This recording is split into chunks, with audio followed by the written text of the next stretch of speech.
मला या सर्व लोकांनी सांगितलं तुमचा सगळ्यात महत्वाचा विषय हाच आहे आणि त्यामुळे हळदी कुंकू फक्त नावाला ठेवले का औचित्य आहे, पण खरा विषय तुमचा घरांचा आहे. त्यामुळे तुम्हाला लवकरात लवकर तुमचा प्रकल्प सुरू होईल आणि लवकरात लवकर नुसतं सुरू होऊन नाही, मला समाधान कधी होईल, तुम्हाला घराची चावी मिळेल, किल्ली मिळेल, घरात राहायला जाल त्या दिवशी मात्र मला आनंद होईल. आणि म्हणून सर्व माझ्या लाडक्या बहिणींना खूप खूप शुभेच्छा देतो. पाटीलवाडी, सिंगनगर, हौसनगर, हा त्याचा नंबर मला माहित नाही बाबा. तर या सर्व भागातील आज हळदी कुंकू समारंभाला उपस्थित माझ्या सर्व लाडक्या बहिणींनो, आपल्याला मनापासून खूप खूप शुभेच्छा देतो. आपल्या सगळ्यांचं मनापासून स्वागत करतो. आणि लाडक्या बहिणी जास्ती आहेत, लाडके भाऊ संख्येने कमी आहेत. लाडक्या बहिणींची मेजॉरिटी ज्यादा आहे आणि म्हणून मी आपल्याला आपल्या या कार्यक्रमाला शुभेच्छा द्यायला आलोय. खरं म्हणजे गेले 2.5 वर्ष या महाराष्ट्रामध्ये सर्वसामान्य लाडक्या बहिणींच्या, लाडक्या भावांच्या, लाडक्या शेतकऱ्यांच्या, लाडक्या ज्येष्ठांच्या सर्वांच्या मनातलं सरकार आपण आणलं आणि त्यानंतर अनेक प्रकल्प आपण सुरू केले. जे रखडलेले होते अनेक प्रकल्प, विकासाचे प्रकल्प, त्याला आपण चालना दिली, त्यांना पुढे आणलं आणि ते पूर्णही केले. आणि त्याचबरोबर लोकाभिमुख कल्याणकारी योजना आपण सुरू केल्या. आता माझ्या लाडक्या बहिणी इकडे उपस्थित आहेत. लाडक्या बहिणींना मुख्यमंत्री माझी लाडकी बहीण योजनेतून कोणाकोणाला लाभ झालाय त्यांनी हात वर करा. भरपूर हात वरती आहेत. आणि त्यामुळे लाडकी बहीण योजना आपली यशस्वी झाली. मग लाडका भाऊ आपण युवा प्रशिक्षण योजना केली, लाडका शेतकरी योजना केली, ज्येष्ठांसाठी आपण वयोश्री योजना केली, ज्येष्ठ लोकांसाठी एसटी मध्ये 50% सवलत आपण महिलांना दिली, लेक लाडकी लखपती योजना आपण सुरू केली. मुलीचा जन्म झाला 5,000, त्यानंतर शाळेत गेली 6,000, 5वीत गेली 7,000 आणि 11वीत गेली 8,000 आणि मग वयाच्या 18व्या वर्षापर्यंत त्या मुलीच्या खात्यात 1 लाख रुपये जमा करण्याचा देखील आपण निर्णय घेतला.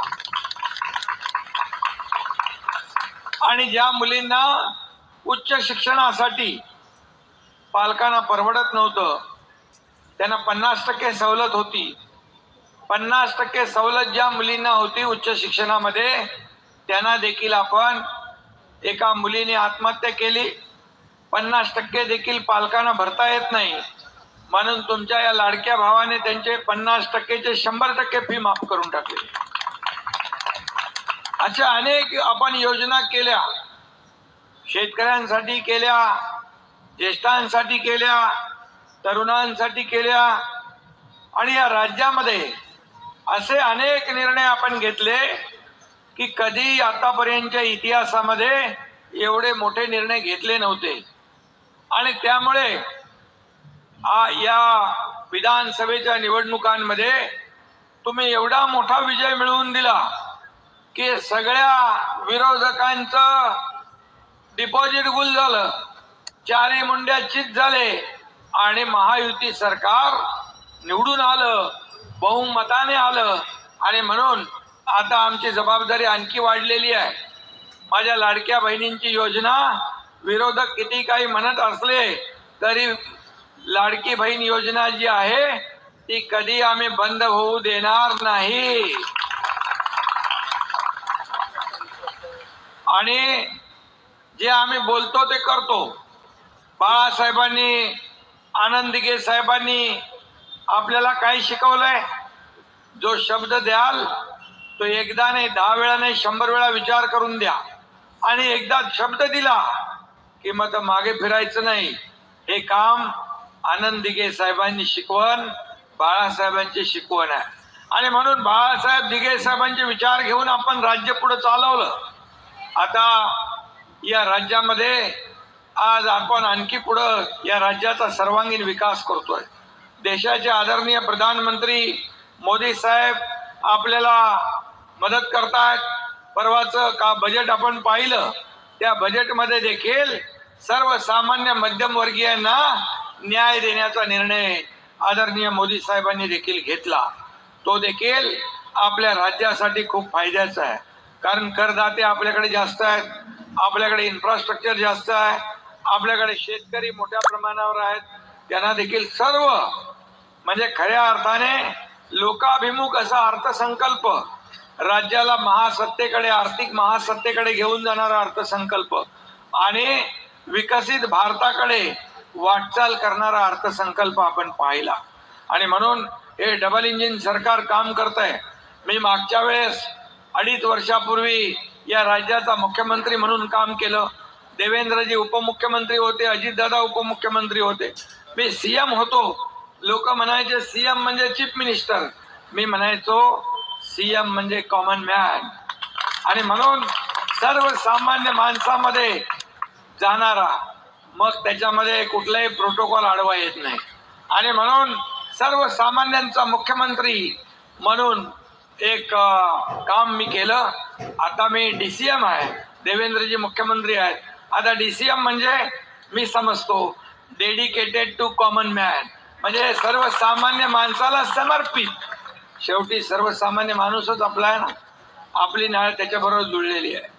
आणि म्हणून मी आपल्याला एवढंच सांगतो की या राज्यामध्ये जे काम केलं ते ऐतिहासिक होतं. आता देखील यापुढे आपल्याला आणखी काम करायचं आहे. आणि म्हणूनच या लाडक्या बहिणी ज्या आहेत माझ्या, या लाडक्या बहिणी, लाडके भाऊ, सगळ्यात मोठा सिंहाचा वाटा लाडक्या बहिणींचा आमच्या विजयामध्ये. आणि म्हणून मला देखील मी एकदा, दोनदा, तीनदा, चारदा आणि आता 5व्यांदा जेव्हा निवडणुकीत उभा होतो तेव्हा 1.25 लाख मतांच्या लीडने मला विजयी केलं. म्हणजे मिळालेल्या मतांपैकी 85% मतं तुमच्या लाडक्या भावाला मिळाली आणि 10-15% कुठे आपण तेवढी सोडायची असतात ना. आणि म्हणून मला आनंद आहे, मला समाधान आहे की पद येतात जातात, पद वर खाली होतात, पण मला यावेळेस या राज्यातल्या सर्व लाडक्या बहिणींचा लाडका भाऊ ही ओळख माझी निर्माण झाली. आणि ती ओळख हे ते पद सर्व मुख्यमंत्री उपमुख्यमंत्र्यापेक्षा सगळ्यात मोठं आहे असं मी मानतो. आणि म्हणून तुम्ही काळजी करू नका. तुमचं जे सिद्धेश्वर तलावाचं जो प्रकल्प आहे, आता तुमच्या या लाडक्या भावाकडे नगर विकास पण आहे आणि आता हाऊसिंग डिपार्टमेंट पण आहे. त्यामुळे आता तुमचा प्रकल्प कोणी थांबवू शकणार नाही. 20 ते 25 वर्षापासून रखडलेला प्रकल्प आता कोणालाही अडवता येणार नाही. आणि तुम्हाला पहिले फक्त फोटो दाखवायचे, असे बिल्डिंग होतील, तसे बिल्डिंग होतील, पण मी तसं नाही आहे. मी जे बोलतो ते करून दाखवतो. आणि म्हणून तुमच्या सगळ्यांच्या आशीर्वादाने बघा, हाऊसिंग डिपार्टमेंट म्हणजे गृहनिर्माण विभाग तो देखील आपल्याकडे आहे. आणि मला ठाण्यातलंच नाही, मुंबईत नाही, महाराष्ट्रामध्ये रखडलेले सगळे प्रकल्प मार्गी लावायचे आहेत. आणि म्हणून तुमचा जो हा प्रकल्प आहे, हा प्रकल्प आता आपण झोपडपट्टी पुनर्विकास योजना जी होती SRA, त्याच्यात आपण काय केलं की आता तुमच्या वरती पण घर आहेत ना, म्हणजे खाली पण आहे आणि वर पण आहे. आता SRA मध्ये तुम्हाला वरच्या माणसाला घर देण्याची तरतूद बिलकुल नाही. पण आता म्हणून आपण काय केलं, एक क्लस्टर डेव्हलपमेंट योजना सुरू केली आणि म्हणून क्लस्टर या मीनाक्षीताई या आणि क्लस्टर डेव्हलपमेंट मध्ये खालच्या माणसाला पण मिळतं आणि वरच्याला पण मिळतं, दोघांनाही मिळतंय.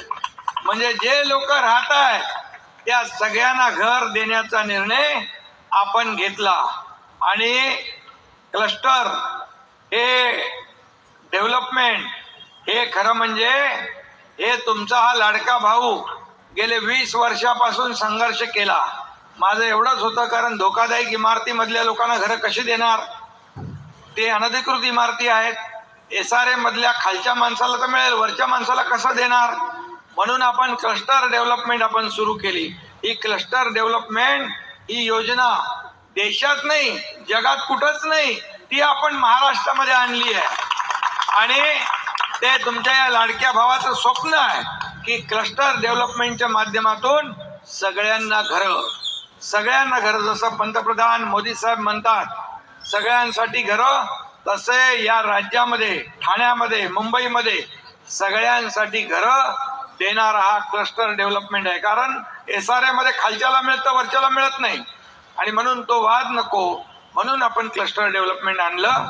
आणि म्हणून तुम्हाला एक आनंदाची समाधानाची एक बाब जी आहे, तुमचा ते सगळी प्रक्रिया पूर्ण झालेली आहे प्रल्हाद, बरोबर, सर्व प्रक्रिया पूर्ण झालेली आहे. आणि आता मला वाटतं नारळ फोडायचाच बाकी आहे भूमिपूजनाचा, आणि तो देखील आपण तुम्ही बऱ्याच वर्षापासून वाट बघत होता, कधी होणार कधी होणार कधी होणार. पण आता खऱ्या अर्थाने मगाशी मी म्हणालो की आता आपल्याला नियम बदलायचे असतील तरी नगर विकास माझ्याकडे आहे, आणि घर बांधायचं असेल तरी गृहनिर्माण विभाग माझ्याकडे आहे. त्यामुळे आता तुम्हाला तुमच्या विकासामध्ये कुणालाही आडवं येता येणार नाही, अडथळा निर्माण करता येणार नाही. कारण पूर्वीचे लोक काय दाखवत होते फोटो, ते मी नाही सांगत. आता फक्त स्क्रीन लावायचे, मोठ्या मोठ्या स्क्रीन लावायचे आणि दाखवायचे असे इमारत, ही बिल्डिंग. आता प्रत्यक्षात तुम्हाला म्हणजे हक्काचं घर हे प्रत्येकाचं स्वप्न असतं, आणि हे स्वप्न जे आहे हे पूर्ण करण्याचं काम ठाणे काय मुंबई काय महाराष्ट्र काय, प्रत्येकाला आपल्याला हक्काचं घर पाहिजे असतं, चांगल्या प्रतीचं चांगल्या क्वालिटीचं घर पाहिजे असतं, आणि आपल्याला वेळेमध्ये घर पाहिजे असतं. त्यामुळे या क्लस्टरचा म्हणजे जे महत्व आहे की आता एक बिल्डिंग आपण अशी उभी केली तर त्याच्या काय मिळणार, अम्युनिटी काय मिळणार नाही, मैदान नाही, गार्डन नाही, दवाखाना नाही, काही नाही. आणि या क्लस्टर मध्ये या सगळ्या सुविधा या ठिकाणी आपल्याला मिळतील. आणि म्हणून मला या सर्व लोकांनी सांगितलं तुमचा सगळ्यात महत्वाचा विषय हाच आहे, आणि त्यामुळे हळदी कुंकू फक्त नावाला ठेवले काय औचित्य आहे, पण खरा विषय तुमचा घरांचा आहे.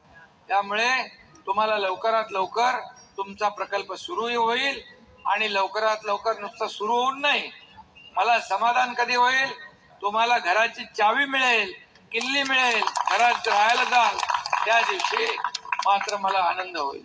आणि म्हणून सर्व माझ्या लाडक्या बहिणींना खूप खूप शुभेच्छा देतो, मनापासून आपल्याला धन्यवाद देतो, आणि असंच प्रेम आशीर्वाद कायम असू द्या. यापुढे देखील जेव्हा जेव्हा जेव्हा अडचणी असतील तेव्हा तेव्हा हा एकनाथ शिंदे तुमच्या पाठीशी खंबीरपणे उभा राहील, ही खात्री आपल्याला देतो.